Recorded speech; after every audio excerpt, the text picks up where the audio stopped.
வீடியோக்குள்ளே போகிறதுக்கு முன்னாடி நம்ம சேனலை சப்ஸ்கிரைப் பண்ணிக்கோங்க. வணக்கம். சிண்டனி சோலார்.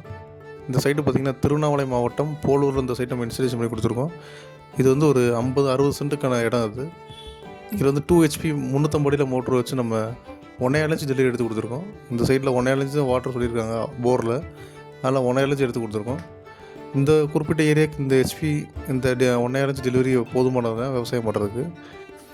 கொஞ்ச நாளாக நிறைய பேர் கால் பண்ணி அவங்க வந்து சோலார் வேறு யார்ட்டும் மாட்டிருக்குன்னு சொல்கிறாங்க.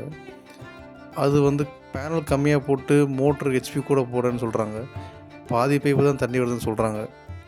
ஸோ இதெல்லாம் கேட்கும்போது நம்ம என்ன சொல்கிறோம் அப்படின்னா, நான் இப்போ எங்களோட வாடிக்கையாளர் பார்த்திங்கன்னா ஒரு 60% பேர் வந்து சோலாரில் முதலீடு செய்கிறது வந்து அவங்க நகையை விற்றோ இல்லை மாடை விற்றோ இந்த மாதிரி தான் பணம் ரெடி பண்ணி அவங்க செய்கிறாங்க. அப்படின்ற போது அவங்களுக்கு வந்து ரொம்ப கரெக்டாக இருக்கணும்.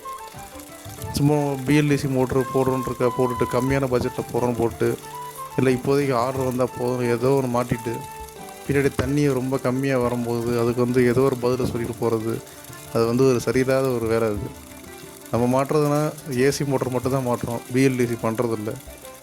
ஏன்னா வந்து சர்வீஸுன்ற போது ஓயாமல் கம்ப்ளீட் வந்துக்கிட்டே இருக்கும். அது எங்களுக்கும் பிரச்சனை, கஸ்டமருக்கும் பிரச்சனை. அதனால் AC மோட்டர் மட்டும் தான் பண்ணுறோம். நம்ம AC மோட்டர் மட்டும் தான் பண்ணுறோம். DC மோட்டர் கட்டில் AC மோட்டர் ரேட்டு கூட தான் வரும். ஏன்னா அது சோலார் பேனல் அதிகமாக போடணும். ஆனால் அது வந்து உண்மையான வர்த்தான ஒரு விஷயம். அது ரொம்ப வருஷத்துக்கு அது உழைப்பு இருக்கும். சும்மா அந்த மோட்ரு சர்வீஸ் தூக்குறோம் இறக்குறோன்ற பஞ்சாயத்தே இருக்காது.